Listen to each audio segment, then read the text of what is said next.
পুজোর ব্যবস্থাপনায় কোনো ত্রুটি নেই তো? কি যে বলেন মহারাজ, আমার কাজে আবার ত্রুটি? মোটামুটি সব গুছিয়েই ফেলেছি। সেটাই তো স্বাভাবিক, ওটাই তো আপনি ভালো পারেন মন্ত্রী মশাই। গোপাল আবার কাজের কথা ছেড়ে বাজে কথা বলতে শুরু করেছে। আমি কিন্তু পুজোর আয়োজনের ব্যাপারে জানতে চাইছি, তুমি আমাকে সেই ব্যাপারে নিশ্চিত করো। আগে মহারাজ, যত গুড় ঢালবেন তত মিষ্টি হবে। তবে এটা স্বীকার করতেই হবে যে মন্ত্রী মশাইয়ের তত্ত্বাবধানে কৃষ্ণনগরের দুর্গাপুজো এক অন্য মাত্রা পেয়েছে। এখানে যেভাবে রীতি রেওয়াজ মেনে নিষ্ঠার সঙ্গে পুজো হয় সেটা অন্য কোথাও হয় না। হয়তো বটেই, তবে সবটাই গতে বাঁধা। প্রজারা মন খুলে আনন্দ করতে পারে না, এই যা। তাই নাকি? এমনটা তো ভেবে দেখিনি। আমারও তাই মনে হয় মহারাজ। এবারে ওই পুজোয় প্রজাদের কথা ভেবে না হয় ওই নতুনত্ব কিছু হোক। হ্যাঁ, তাহলে সবাই মিলেই ভেবে দেখো প্রজারা কি চায়, মানে কি পেলে তাদের ভালো লাগবে। প্রজারা আনন্দ পেলেই তো আমার আনন্দ। আর এই আনন্দের জন্যই তো উৎসব, তাই না মহারাজ? গোপাল তো আচ্ছা ঘট পাকালো। এবার কাজকর্ম ছেড়ে তাহলে ভাবতে বসি।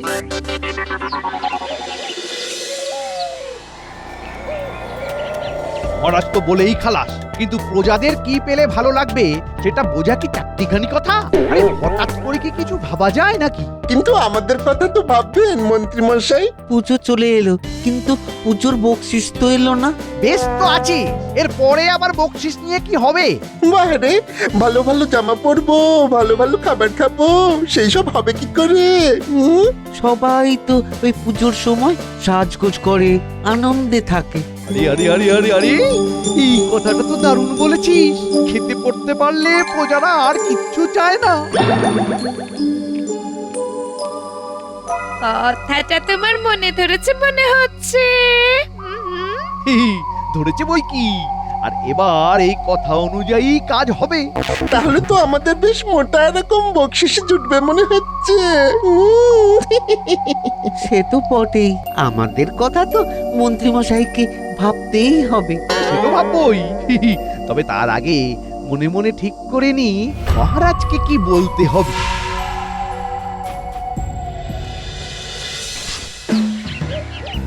হবে হবে করে ফেলে রাখলে চলবে না। আশ্বিনের শুরু থেকেই আবহাওয়া বদলাতে শুরু করেছে। সেই জন্যই তো আর দেরি করলাম না। ভোরের দিকে এখন বেশ শীত শীত লাগছে। আবহাওয়ার সঙ্গে মানিয়ে নেওয়ার জন্য যদি কিছু জড়িবুটি লাগে তার ব্যবস্থা করে দাও তো দেখি। না না না, চিন্তার কোনো কারণ নেই। তুলসী, বাসক, সর্পগন্ধা টাটকা যেমন যা পাবো জোগাড় করে দিচ্ছি। এই তো বুদ্ধিমশাই এইখানে। যাক, খুঁজে খুঁজে পাওয়া গেল তাহলে। কিন্তু আমাকে এত খোঁজাখুঁজি বা করছো কেন তোমরা? তেমন কোনো বিপদ আপদ হলো নাকি? সে তো কম বেশি লেগেই আছে। কারোর পেটে ব্যামো তো কারোর গাঁটে বাত। এখন তো পুজোর ছুটি শুরু হয়ে গেছে, তাই বাড়িতে বসে চিকিৎসা কদিন বন্ধ থাকবে। আবার পুজো মিটে গেলে রুগী দেখা শুরু হবে। এই মরেছে, তাহলে তো বেশ চিন্তার ব্যাপার। চিকিৎসা ছাড়া আমরা থাকবো কি করে কে জানে এবারে যে কি উপায় হবে। মনে হচ্ছে ওরা বেশ মুসড়ে পড়ল। তবে কি আমার সিদ্ধান্তটা আর একবার বিবেচনা করে দেখতে হবে? সে তুমি দেখো আর নাই দেখো, একটা জিনিস কিন্তু আমি স্পষ্ট দেখতে পাচ্ছি, চিকিৎসা পেলে প্রজারা আর কিচ্ছু চায় না। এতেই তারা সুস্থ থাকবে, আর তাহলেই ওদের আনন্দ। ঠিক কথা, এই ব্যাপারটা মাথায় রাখতে হবে, আর এই তালে মহারাজের কানে তুলে দিতে হবে। তাহলে মুখ রক্ষাও হবে।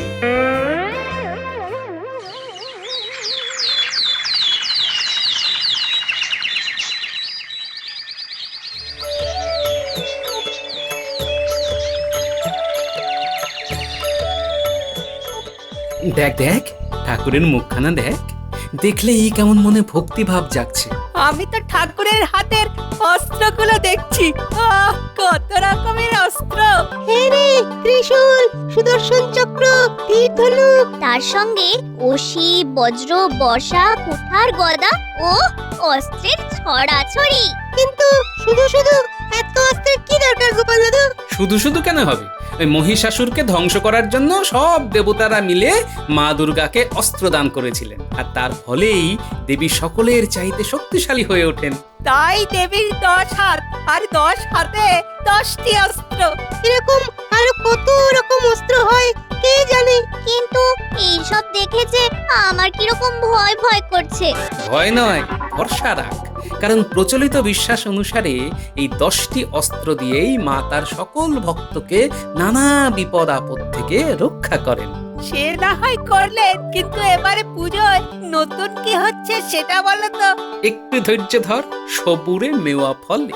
যা বুঝছি তাতে মনে হয় অস্ত্রের ব্যাপারে মানুষের একটা কৌতূহল আছে, এটাকে কাজে লাগিয়ে কিছু একটা করতে হবে।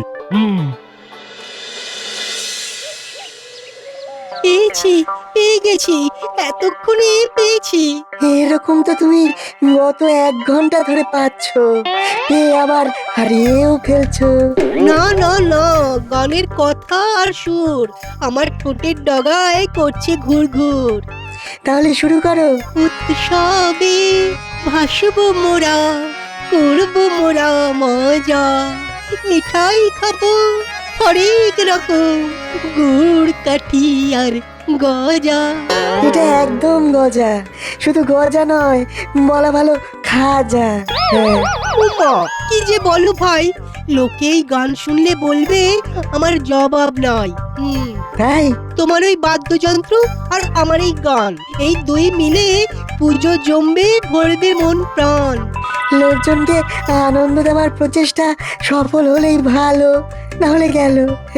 উমা, বালাই ষাট গেল আবার কি? পুজোর গান দিয়েই মন জয় করব সবার, সুরে সুরে তালে তালে কৃষ্ণনগরের সকল প্রজা।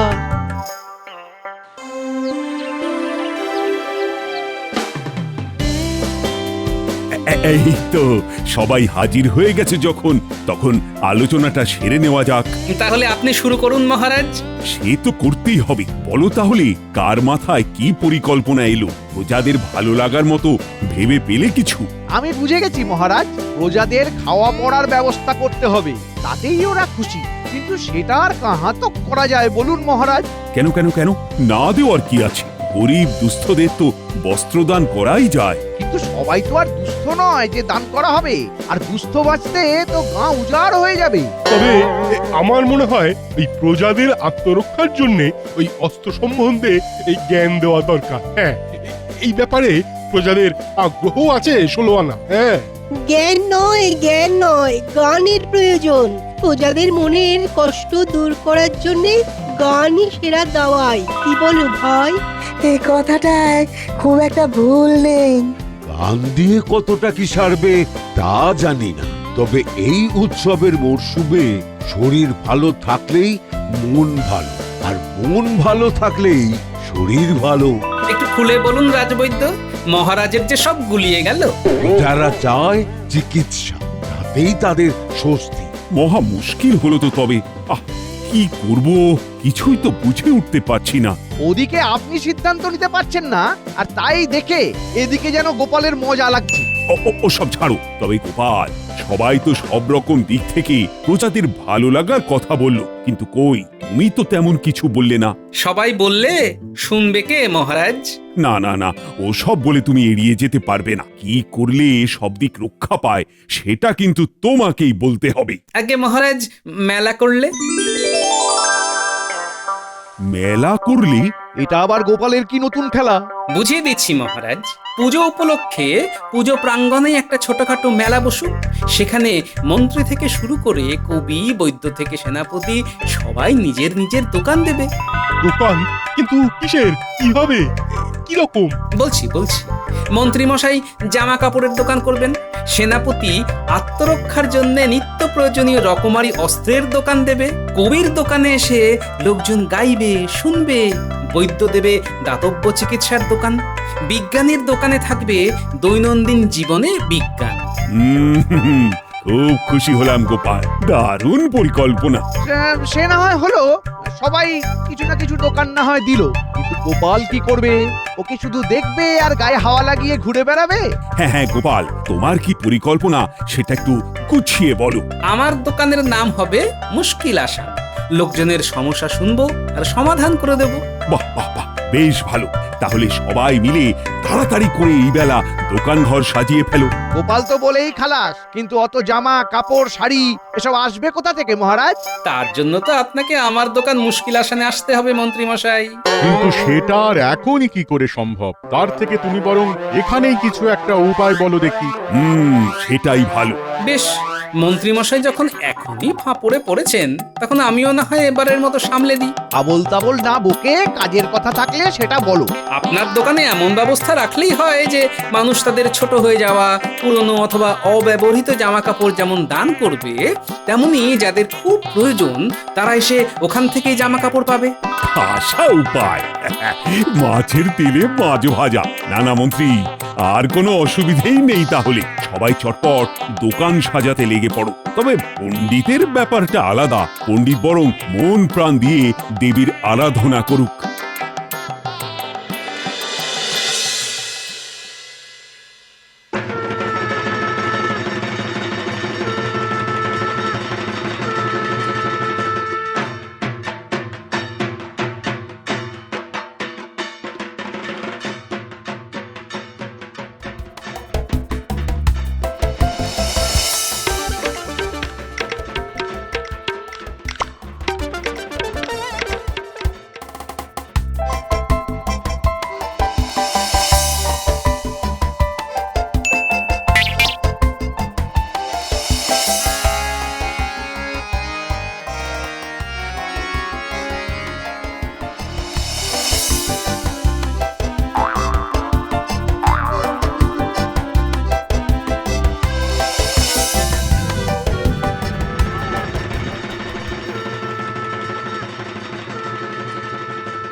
চল দেখি এই কোথায় কি কি আছে। কিছু পেতে গেলে কিছু দিতে হয়। নিজেদের পুরনো জামা কাপড় দুঃখীদের দিয়ে যাও। নিজে পড়ো আর অন্যদের পড়ার সুযোগ করে দাও। তবে ছেঁড়া ফাটা রং চটা নয়, যত পারো গোটা গোটা চোখে লাগার মতো পোশাক দাও। দোকান তো ভালোই সেজেছে গোপাল দাদু। গোপাল দাদুর কথায় তাহলে কাজ হয়েছে, আর আমাদেরও ঘুরে ঘুরে দেখার জায়গা হয়েছে। সবই তো ঠিক আছে, কিন্তু মন্ত্রী মশাইয়ের কথাতেই তো কেমন তাল কেটে যাচ্ছে মনে হচ্ছে। কেমন যেন একটা খটকা লাগছে। নজর রাখতে হবে, গোড়াতেই গন্ডগোল ঠেকছে। নিজের মনে কি বিড়বিড় করছো বলো তো দাদু? মনে হচ্ছে তোদের কাজ বেড়ে গেল রে। নিজে বাঁচো দেশ বাঁচাও, আত্মরক্ষার রকমারি হাতে ধরে দেখিয়ে দিতে পারি। এসো দেখো শিখে যাও। হা হা হা। এসো এসো বসো কাছে, কথা হবে গানে গানে। চালিয়ে যাও কবি, লোকজন ভালোই ভিড় জমাচ্ছে। আজ এই উৎসবের দিনে থাকবে না কেউ ঘরের কোণে। টানা না না না না না না না। কবির গলায় কাজ আছে, বললে হবে না।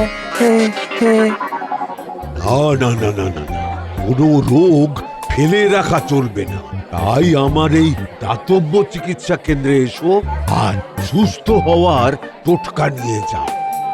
চল চল, ওই ওই ওই সামনে রাখা পাঁচনের শিশি থেকে যেমন যা লাগবে নিয়ে নি। চল। এই আমার ভাই পেট গুড়গুড় করছে, পাঁচন তো লাগবেই লাগবে।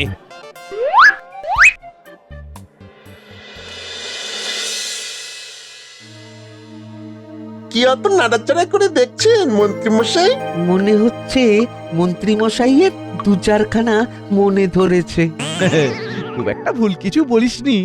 আমার কথায় কাজ হয়েছে মনে হচ্ছে, বুঝলি? লোকজন যারা যেমন জামা কাপড় দিয়ে যাচ্ছে, তাদের মধ্যে দেখে শুনে নিলে চোখে লাগার মতো বেশ কিছু থাকছে, এটা ঠিক। সেগুলো নিশ্চয় আমাদের কপালে নাচছে। সে তো বটেই, সেই জন্যই তো মন্ত্রী মশাই বাঁচছেন।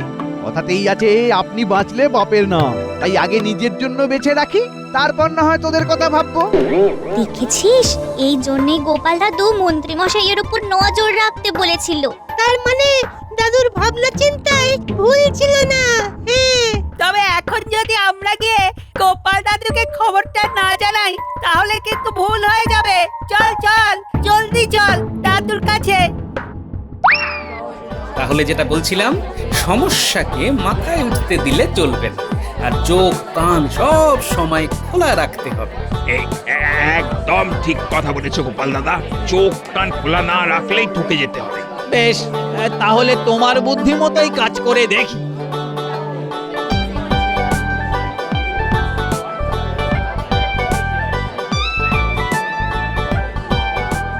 খবর আছে গোপাল দাদু? সামনে একরকম আর পিছনে আরেক রকম কাজ চলছে গো। মনে হচ্ছে তোরা বেশ ঘেঁটে গেছিস। এ কি হয়েছে বলতো? কি আবার হবে, মন্ত্রী মশাইয়ের কাছে ভালো ভালো জামা কাপড় যা জমা পড়ছে সব গায়েব হয়ে যাচ্ছে। দুস্থ লোকেরা যখন নিতে যাবে তখন শুধু ওই ছেঁড়া আর রংচটা জামাগুলো পরে থাকবে। হ্যাঁ, এটাই তো আমি সন্দেহ করছিলাম রে। ভালো জামা কাপড়গুলো মন্ত্রী মশাই নিজের জন্যই সরিয়ে রাখছে মনে হলো। তাহলে এবার করণীয় একটাই, মন্ত্রীর ফাঁদেই মন্ত্রীকে ফেলবো। তবে এর জন্যে তোদেরও একটা কাজ করতে হবে, বুঝলি? রানী, আরে তাড়াতাড়ি তৈরি হয়ে নাও, একটু পরেই তো সন্ধ্যা আরতি শুরু হবে। কোন শাড়িটা পরবো আর কোনটা নয় সেটাই তো বেছে উঠতে পারছি না।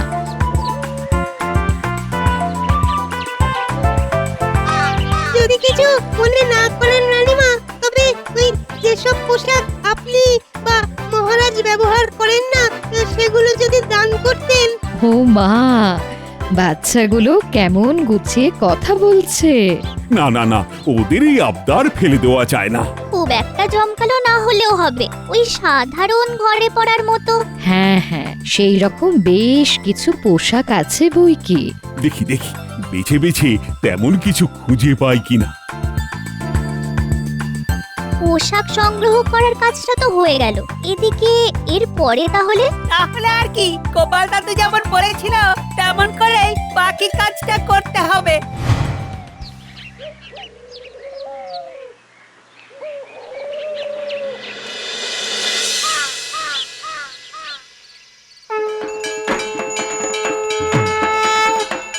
চমৎকার চমৎকার, সন্ধ্যা আরতি দেখে চোখ যেন জুড়িয়ে গেল। আহ, কাঁসর, ঘন্টা, ধূপ, ধুনো সব মিলিয়ে একটা অন্য রকম পরিবেশ। বাহ, সবাই তো আছে দেখছি, শুধু আমার উনি দেখছি কাছে পিঠে কোথাও নেই। সে আবার কি মগজ ধোলাই করছে কে জানে। যা দেবেন তাই হাত পেতে নিয়ে নেব। মনে হচ্ছে বেশ সরেস লোক, একে ছেড়ে দেওয়া যাবে না। কিন্তু আমি তো মন্ত্রী মশাইয়ের হাতেই আমার দান তুলে দেব, অন্য কারোর হাতে তো নয়।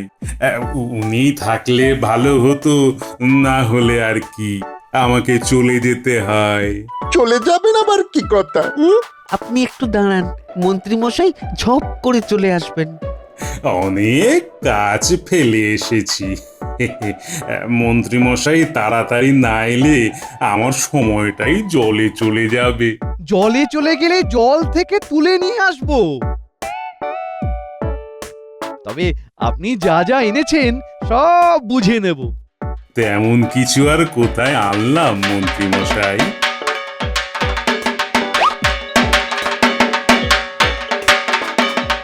এখন চেহারা ভারী হয়ে গেছে বলে এইসব জামা কাপড় আর গায়ে হয় না। তবে আপনার মতো চেহারা হলে মানাবে বটে। আপনার চোখের মাপ ভালোই আছে। তবে আমি দাঁড়িয়ে থাকি কেন, যাই টুকটুক করে মাকে দর্শন করে নিজের কাজ করি।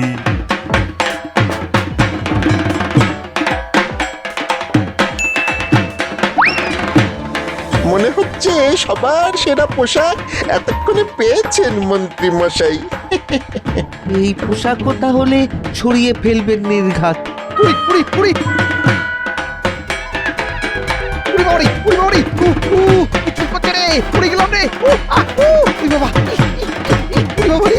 কি হচ্ছে?